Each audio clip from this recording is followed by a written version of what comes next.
Angels bow down at the thought of you. The darkness gives way to the light for you. Seja muito bem-vindo, muito obrigado por aceitar mais uma vez aí o desafio. Eu preciso só ajustar um detalhe aqui, que é te avisar com um pouquinho mais de antecedência, né? Tranquilo. Mas muito obrigado aí Tranquilo. pela disposição.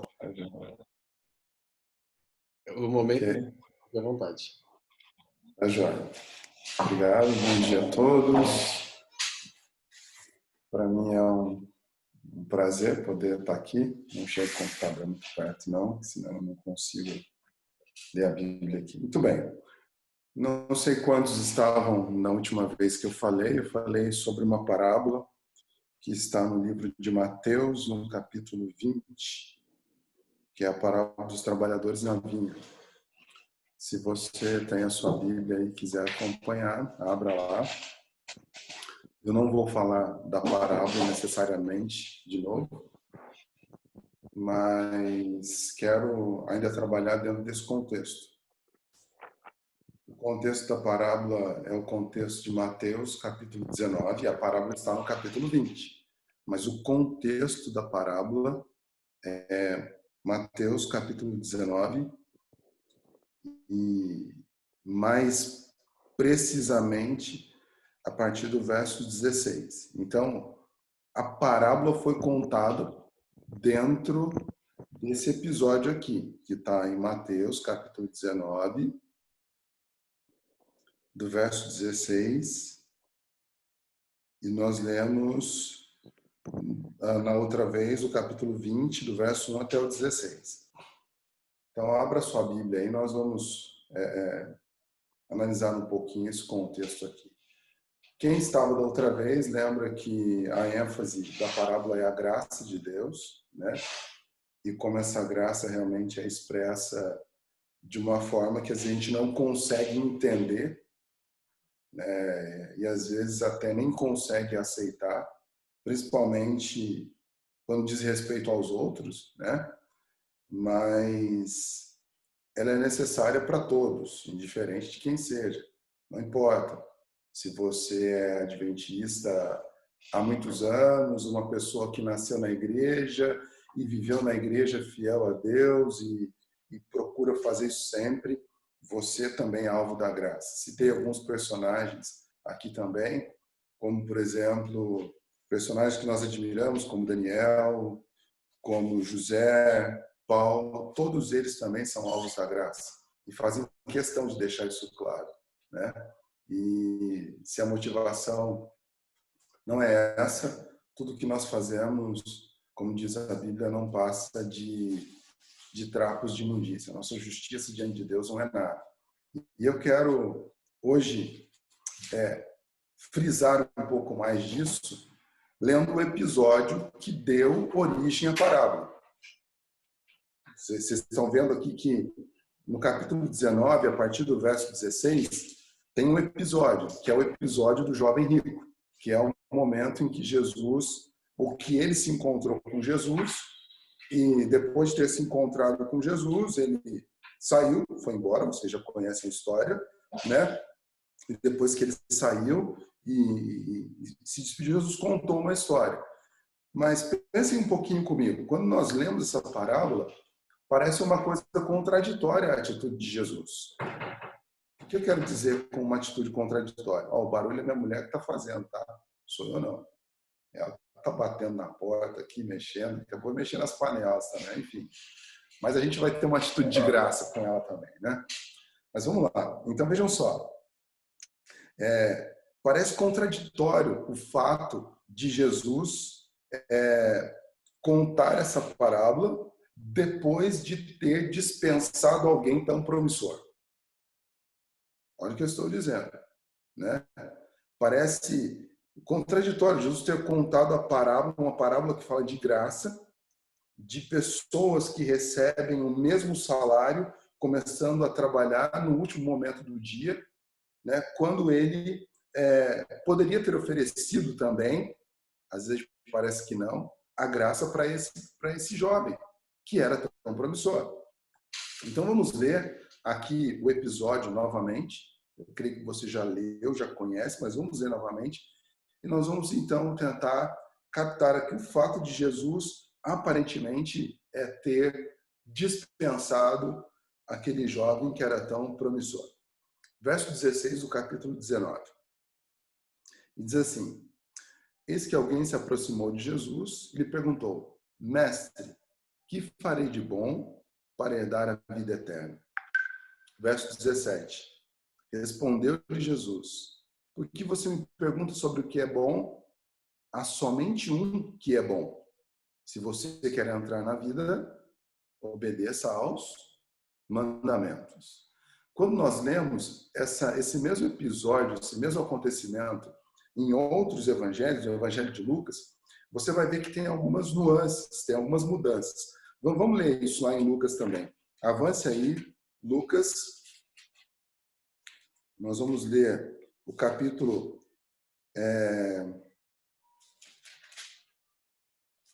18. Lucas, capítulo 18, verso 18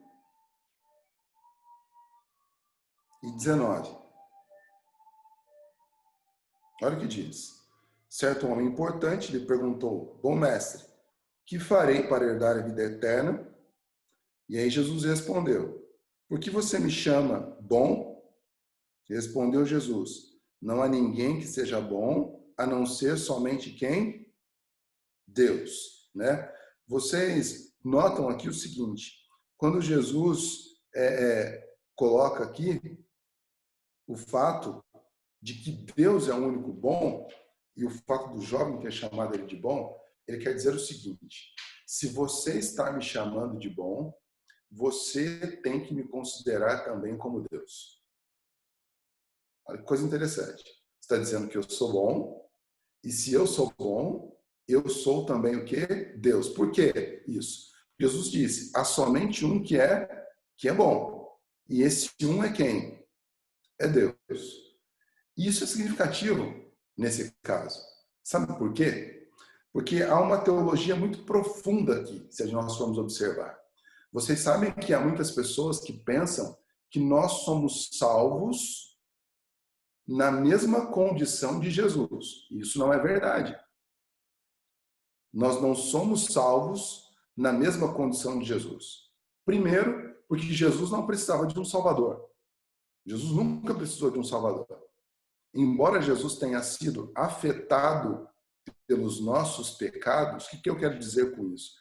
Embora ele tenha tido que sofrer as consequências do pecado por estar nesse mundo aqui, ele não foi afetado na sua natureza como nós o somos. Ele não foi infectado pelo pecado. Olha o que eu estou dizendo. Jesus foi afetado pelo pecado, mas não foi infectado pelo pecado.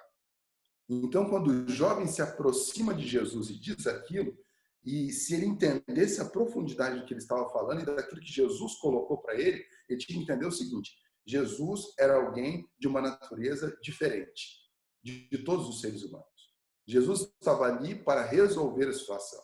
Jesus estava ali como um representante oficial do próprio Deus. E assim sendo, ele era alguém o único que tinha condições de salvar e de poder resolver a condição dos seres humanos. E essa teologia nós temos que entender também. Há pessoas que pensam que no esforço delas, em algum momento, elas vão ser como Jesus foi. No seguinte sentido: Jesus tinha a mesma condição que elas, por isso agora elas também podem alcançar a mesma condição que Jesus. Isso não é verdade. Isso não é verdade. Nós somos salvos e Jesus veio para nos dar condições de viver aquilo que Deus espera de cada um de nós. O que eu quero dizer com isso? A natureza que nós temos em nós mesmos nunca nos propiciaria a viver e fazer aquilo que Cristo fez. Vocês estão entendendo o que eu estou dizendo? Se alguém em algum momento não entender, pode perguntar. Isso tem que ficar bem claro, tá? Então, por que isso tem que ficar bem claro? Porque se eu não entendo isso, eu não aprecio o valor daquilo que Deus fez por cada um de nós. Jesus vir a este mundo e passar pelo que passou é algo que toda a eternidade vai ser tempo para estudo. E estudo não só nosso, mas estudo, como diz Ellen G. White em alguns livros, de outros seres também. Essa vai ser a ciência, e talvez a ciência mais importante que nós vamos estudar ao longo da eternidade. O fato de Deus ter se tornado um ser humano e ter vindo a este mundo para poder salvar pecadores. Que nós somos pecadores. Então, quando o jovem rico se aproxima de Jesus, chama Jesus de bom, e Jesus responde dessa maneira para ele, dizendo que o único bom é Deus, ele está dizendo para ele, olha, você tem que me entender como alguém que veio aqui para resolver a situação. E o único que pode resolver a situação do pecado é quem, gente? Só quem pode resolver a situação do pecado? É Deus. Só Deus pode resolver. E nós temos que entender isso. E nós temos que entender isso para que todo o nosso esforço nesse sentido não seja para vencer aquilo que só Deus pode vencer, mas seja um esforço para nos entregarmos a Ele, porque Ele, que começou a boa obra em nós, pode completá-la. E se o jovem rico não entendesse isso, tudo aquilo que ele estava fazendo não teria nenhum sentido. E é por isso que quando Jesus diz para ele o seguinte, se você quer entrar na vida eterna, obedeça os mandamentos, Jesus estava querendo dizer aqui algo que ele não havia entendido completamente. O jovem não havia entendido. E a sua resposta é uma prova de que ele não tinha entendido isso. Olha a pergunta dele. Quais? Ele perguntou para Jesus. Jesus respondeu, não matarás, não adulterarás, não furtarás, não darás falso testemunho, honra teu pai e tua mãe, e amarás o teu próximo como a ti mesmo. E olha a resposta dele, olha que audácia interessante. Disse-lhe o jovem, verso 20 de Mateus 19, a tudo isso tenho obedecido. O que me falta ainda? Irmãos, a nossa natureza, por nós mesmos, não nos permite nem amar a Deus e nem amar as pessoas. A nossa natureza por nós mesmos não nos permite verdadeiramente nem amar a Deus e nem amar as pessoas ao nosso redor. Isso só é possível quando Deus está realmente no nosso coração. Não existe isso.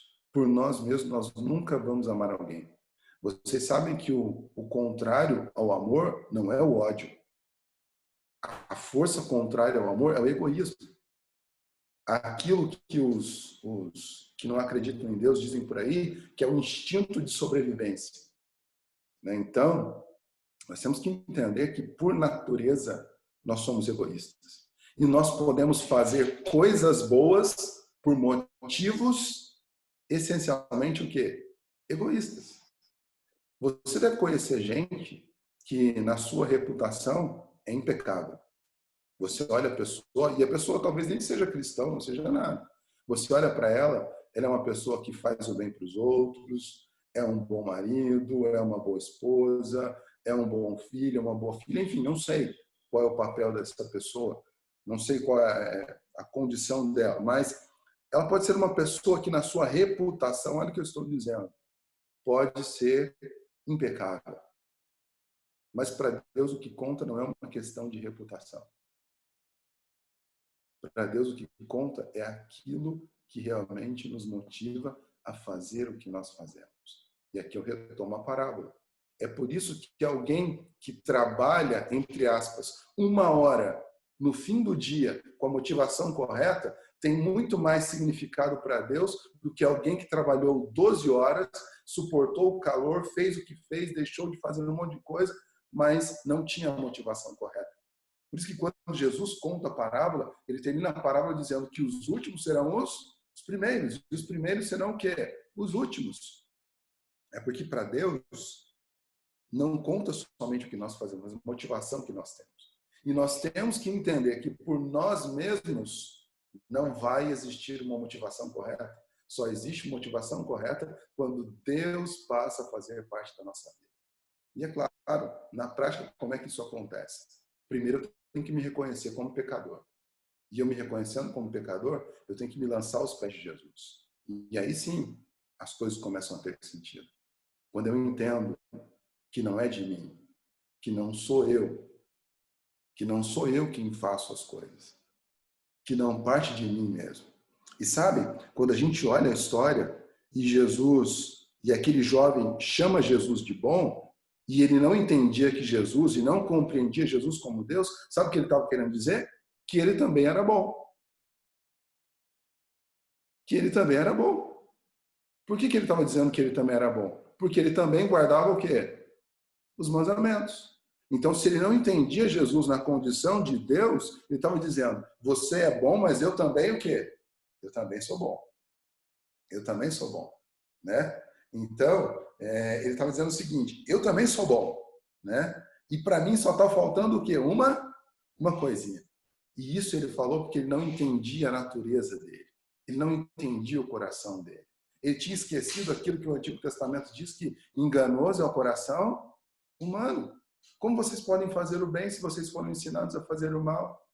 Então, a primeira coisa, vou colocar aqui em termos práticos, para não ser tão teórico, é entendermos, nós somos maus por natureza. E quando eu decido fazer alguma coisa boa, é por reconhecer, e tem que ser, por reconhecer que Deus é bom.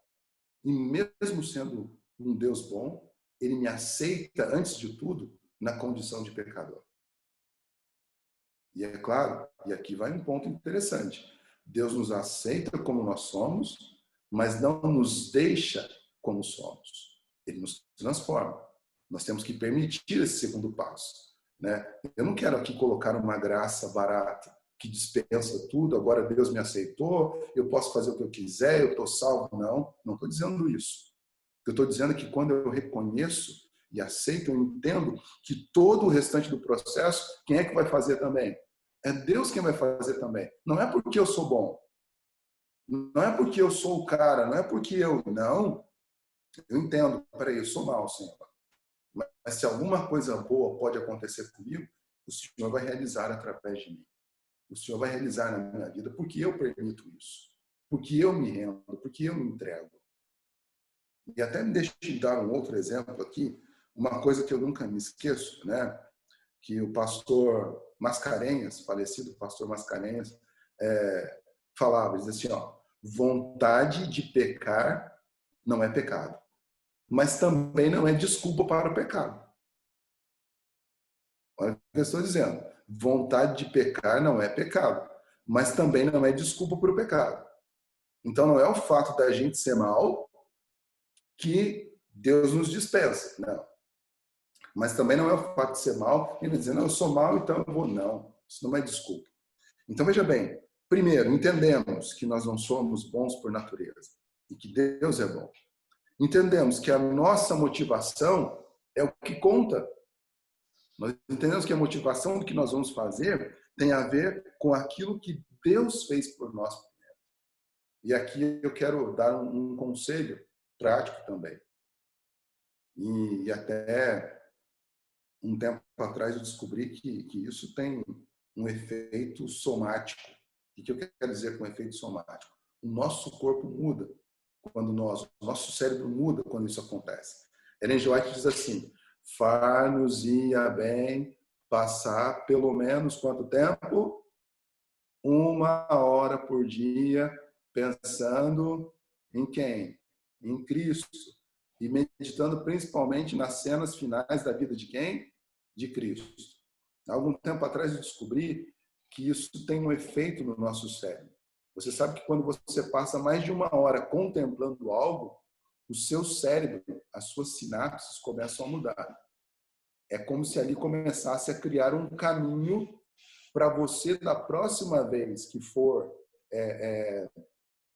exposto àquilo, ter mais facilidade em absorver aquilo. Entenderam o que eu disse? Quando você se expõe a alguma coisa mais de 1 hora, da próxima vez que você se expor, vai ser mais fácil de você captar aquilo ali. Tá? E isso vale para qualquer coisa, para qualquer coisa. E essa ideia de captar é verdade. Eu trabalho numa loja e eu vendo chás. E as pessoas vão lá e elas acham que vão tomar chá um dia e depois de tomar um dia, 2 dias, não, já vai resolver o problema. Digo, não, de jeito nenhum. E eu estava analisando esses dias e vendo, quando você toma chá, por que o chá só faz efeito depois de alguns dias? E quando você começa a tomar o chá frequentemente, o teu corpo cria receptores daquela substância para começar a fazer efeito a respeito daquilo. Da mesma forma é em relação à meditação. Se eu medito... E, gente, interessante, tem que ser pelo menos quanto tempo? Quanto tempo eu disse? 1 hora. 1 hora. Depois de 1 hora, você, naquilo ali, o seu corpo começa a criar receptores. É como se algo ali desabrochasse e aquilo ali vai ficar desabrochado. E se você repete aquilo logo na sequência, no outro dia, vai se lastrando cada vez mais. Então, os receptores são melhores. Então, veja bem, eu estou colocando aqui o aspecto prático disso, mas a gente nunca pode esquecer da motivação. E por que a motivação aqui é tão importante? É importante nós pensarmos que se nós não tivermos a motivação correta, as nossas ações não serão corretas diante de Deus. Por isso, meditar sobre a morte de Jesus, sobre o sacrifício dele por cada um de nós, vai trazer para nós motivação correta. No livro Caminho a Cristo, ela diz assim, se você acha muito tudo que você está sofrendo e passando por Cristo, pense no que ele fez por você. Pense em tudo que ele passou por você e coloque as duas coisas na balança e você vai ver o que é mais significativo. O jovem rico, infelizmente, não entendia isso. E essa não é uma coisa fácil de entender. Vocês vão notar que na sequência do texto aqui, os discípulos que já estavam com Jesus há algum tempo também não entendiam isso. E isso fica claro naquilo que eles dizem, né, diante de uma colocação de Jesus. No verso 23 do capítulo 19 de Mateus, Jesus diz assim, então Jesus disse aos discípulos, digo-lhes a verdade, dificilmente um rico entrará no reino dos céus. E eu lhes digo ainda, é mais fácil passar um camelo pelo fundo de uma agulha do que um rico entrar na onde? No reino de Deus. E aí, os discípulos dizem o seguinte, ao ouvirem isso, os discípulos ficaram como? Perplexos. E ele diz, nesse caso, quem pode ser salvo? Olha a pergunta deles e olha a resposta deles, né? Foi uma pergunta respondendo, né? Eles dizem assim, nesse caso, se um rico não pode entrar no reino dos céus, né? Então quem é que pode ser salvo? Porque na verdade eles estavam ali expressando um desejo que as pessoas têm. Quem é que não quer ser uma pessoa de sucesso? Tem alguém que não quer ter sucesso? Tem alguém que acha que ter sucesso é pecado? Essa é a impressão que muitas pessoas talvez têm hoje. Mas essa não era a compreensão deles. E eu estava lendo um dos livros de Ellen G. White, ela diz que os fariseus tinham a teologia de que os ricos eram pessoas que tinham o favor de quem? De Deus. De que a riqueza era uma bênção de Deus. De que o fato deles serem ricos significava que eles eram mais queridinhos de Deus. E essa era a ideia que todos os outros tinham. De que todos os outros tinham.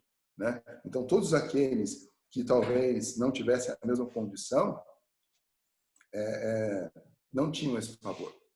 E o oposto tanto era verdade que a lepra, que era uma das piores doenças que podia existir, que mesmo que uma pessoa tivesse riqueza, ela seria banida do contexto da família, de não poder mais desfrutar aquilo, a lepra era chamado o açoite de Deus, ou o dedo de Deus pesando sobre a pessoa. Então, vejam que essa era uma ambição que os outros tinham também, que essa incompreensão era algo que parava na mente das pessoas. E a ideia de recompensa nessa vida e na vida futura é algo que muitas vezes paira na cabeça de nós cristãos. E, irmãos, nós temos que entender bem claramente que aquilo que Deus nos oferece não é recompensa.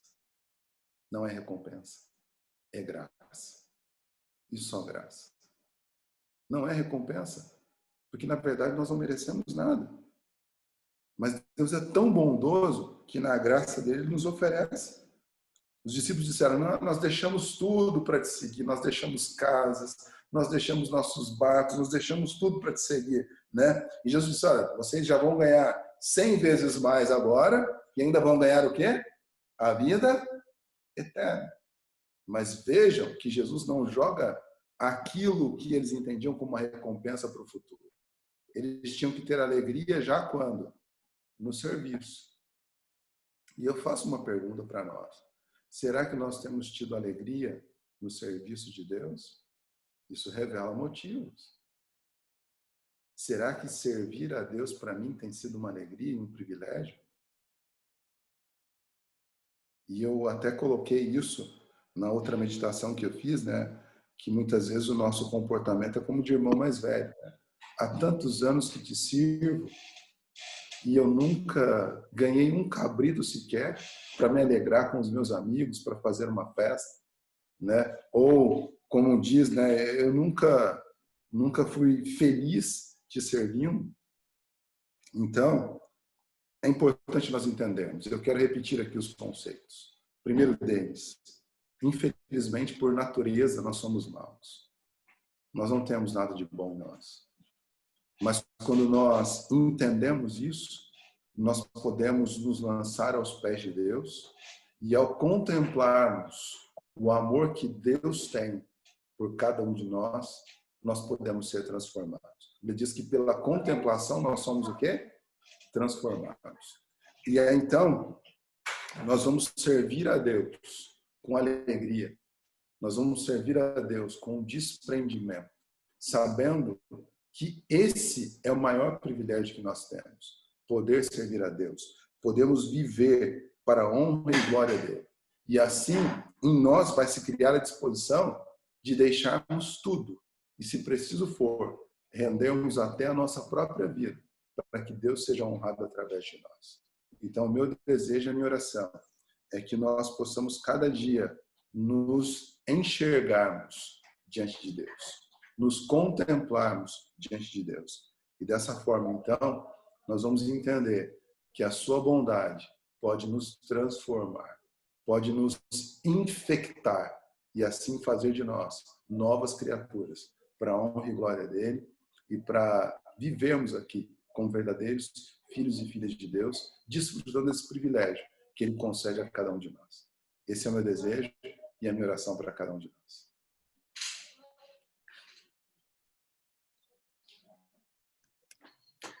Muito obrigado, pastor Milton. Muito obrigado. Gostei muito. Seja louvado. Eu gostaria, inclusive, de salientar aqui uma frase que me chamou bastante atenção.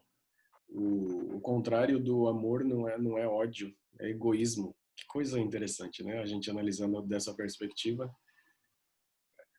a gente faz essa desconstrução, né, para reconstruir de novo e entender que o problema é justamente egoísmo.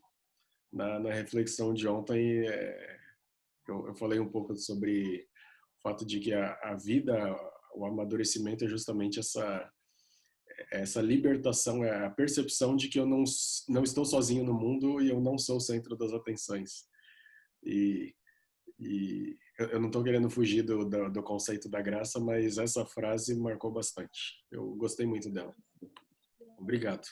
Alguém mais gostaria de dizer algo? Pode falar. Mais uma coisa, é interessante, nós temos filhos e nesse processo, né, de a gente ter que desconstruir isso nos nossos filhos é uma coisa que não é fácil, né?